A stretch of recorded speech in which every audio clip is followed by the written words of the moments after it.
Look, I'm sitting here watching these fights week after week, and I gotta tell you something that's been eating at me. We got a real problem with our referees, and it's getting worse every month. I'm not talking about one bad call here or there. I'm talking about fundamental differences in how these guys interpret the same damn rules. Last weekend, I watched Herb Dean let a fight go on for what felt like an eternity while a guy was getting pounded. 3 weeks before that, Marc Goddard stops a fight the second a fighter goes down. Same sport, same rules, completely different outcomes. And don't even get me started on what Dan Miragliotta considers a foul versus what the other guys call. Here's what really gets me fired up about this whole situation. We spent years developing these unified rules. We worked with athletic commissions, we brought in experts, we had endless meetings about what constitutes a grounded opponent, when to take points for fouls, how long to let exchanges go on the ground. The whole point was to create consistency across the sport. But consistency is exactly what we don't have right now. And if you're watching this because you've noticed the same problems I'm talking about, make sure you stay with me through this whole conversation, because what I'm about to tell you goes deeper than just bad calls. It's about the fundamental structure of how we referee fights in this sport. We spent years developing unified rules to solve the chaos of every state having different standards. We created clear guidelines that every commission was supposed to follow. So why am I watching 3 different referees handle nearly identical situations in completely different ways? 2 months ago, we had a fighter clearly tapped to a rear naked choke, but the referee was looking at a different angle and missed it. The fighter went out cold. That same night, different referee jumped in early, thinking he saw a tap when the fighter was just adjusting his hand position. Same rules, same venue, same night. 2 completely different outcomes because 2 different referees made 2 different judgment calls in the heat of the moment. The eye poke situation is driving me absolutely crazy. We all know eye pokes are a problem in this sport. Fingers extended, accidents happen, fighters get hurt. The rule is clear. You poke someone in the eye, you get a warning, and if it keeps happening, you lose a point. But watch how different referees handle this. Herb Dean gives a fighter 3 or 4 warnings before he even thinks about taking a point. Marc Goddard will take a point on the second violation.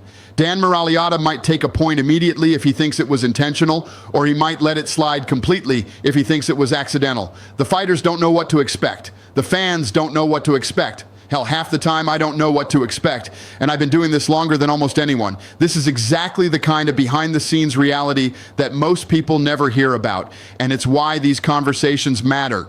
If you're getting value from this kind of insider perspective on what really goes on in this business, I appreciate you being here for the full breakdown. Let me give you a specific example that really illustrates how bad this problem has gotten.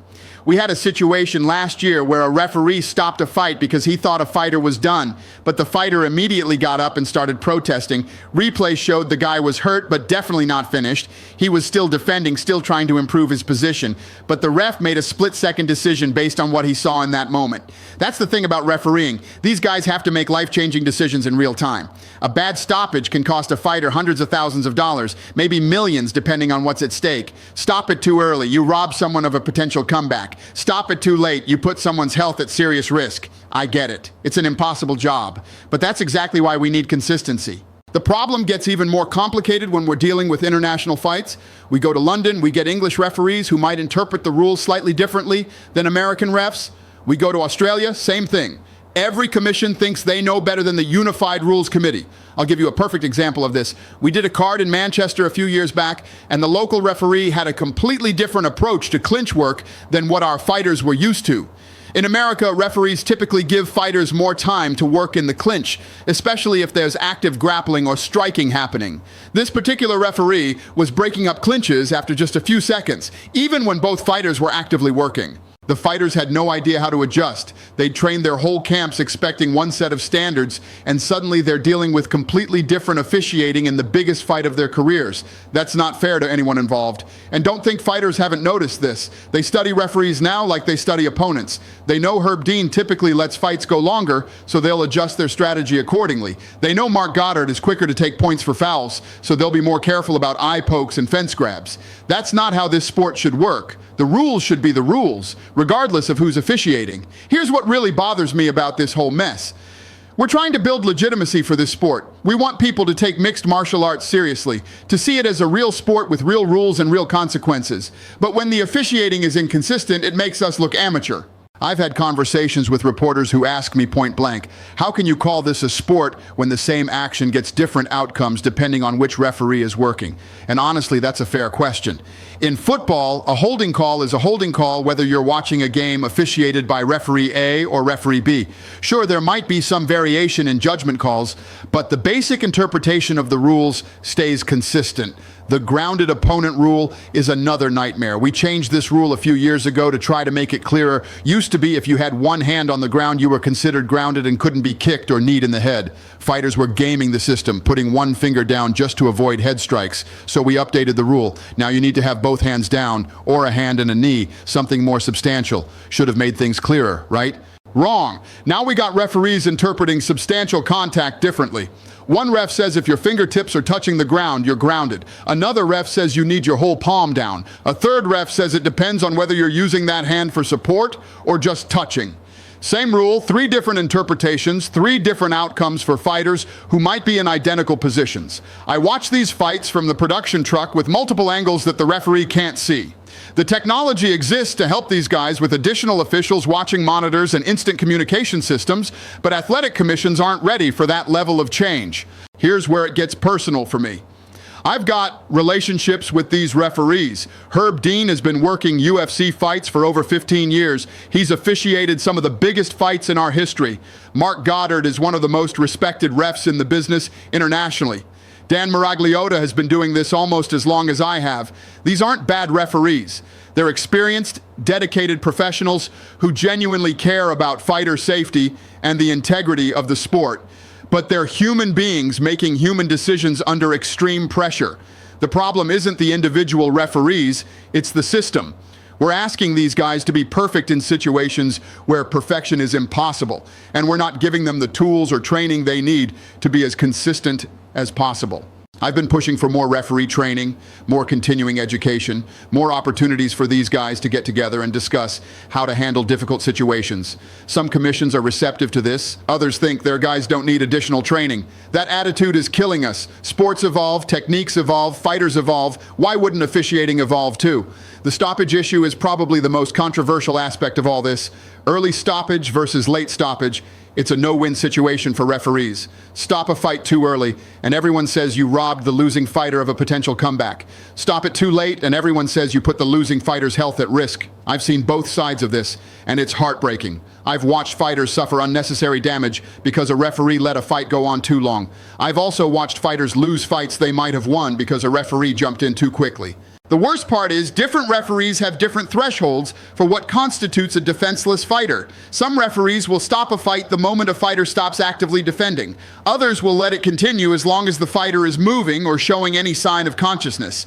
Both approaches can be justified based on the unified rules, but they lead to completely different outcomes for the fighters involved. The foul situation is another area where referee inconsistency really shows up. We all know fouls happen in fighting. Accidental eye pokes, low blows, fence grabs, it's part of the sport. The question is how to handle them when they occur. Some referees are quick to issue warnings but slow to take points. Others are more likely to take points but might not issue as many warnings. Some referees restart fights quickly after a foul. Others take more time to make sure the fouled fighter is ready to continue. All of these approaches are technically within the rules, but they create different experiences for fighters and fans. A fighter who's used to working with referees who give multiple warnings might be caught off guard by a referee who takes points more quickly. The instant replay system was supposed to help with some of these issues, but it's only available for certain types of fouls and only in some jurisdictions. Most of our fights still happen without any replay review capability. Even when replay is available, different referees use it differently. Some are quick to go to replay for questionable calls, others prefer to stick with their initial judgment unless the situation is extremely unclear. I understand the argument for referee discretion. These guys are trained professionals who can see things that cameras might miss. They can gauge a fighter's condition in ways that replays can't capture. But discretion becomes a problem when it leads to wildly inconsistent outcomes. The training and certification process for referees varies significantly between commissions. Some states require extensive ongoing education and regular recertification. Others basically rubber stamp referees once they're initially certified. Nevada has rigorous ongoing training with regular seminars and performance evaluations. New Jersey has a similar system focused on testing and rules knowledge. But other states might only require a one-day seminar every couple years with no ongoing evaluation or peer review. We end up with referees who have dramatically different levels of experience and training working fights at the same level. That doesn't make sense for any other aspect of our sport. We don't let unqualified judges score championship fights or unqualified doctors clear fighters medically. These aren't wrong interpretations, but they create advantages for certain fighting styles. Quicker stand-ups benefit strikers, longer clinch work helps wrestlers. Why do we accept inconsistent standards for referees? I've been in meetings with athletic commission officials where we discuss these issues, and the response is always the same. We trust our referees to make good decisions. But trust isn't enough when those decisions directly impact fighter safety and career outcomes. The solution isn't to attack individual referees doing a difficult job. The solution is better systems, training, and consistency across all officiating levels. We need referee standardization camps where officials from different commissions can work together on difficult scenarios. We need regular video review sessions where referees can learn from each other's experiences. We need updated training materials that address new techniques and evolving fight strategies. Most importantly, we need commissions to work together instead of protecting their individual territories.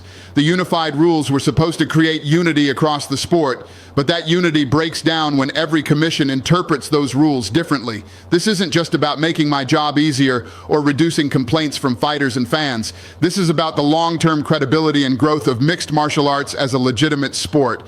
Right now, we're asking fans to invest emotionally and financially in outcomes that can vary dramatically based on which referee happens to be assigned to a particular fight. That's not sustainable. The fighters deserve better, the fans deserve better, the sport deserves better.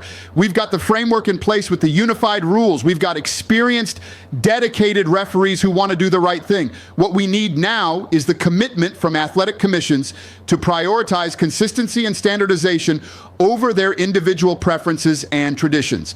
Until that happens, we're going to keep having these conversations about referee inconsistency, and fighters are going to keep having their careers impacted by variations in officiating that shouldn't exist in a professional sport. The technology exists to help referees make better decisions. The training methods exist to create more consistency.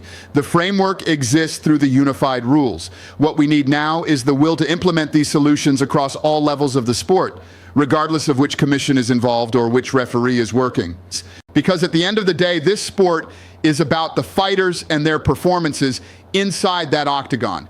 Everything else, including the officiating, should support that, not distract from it. And right now, inconsistent refereeing is becoming a bigger storyline than the fights themselves. That's a problem we need to fix, and we need to fix it soon.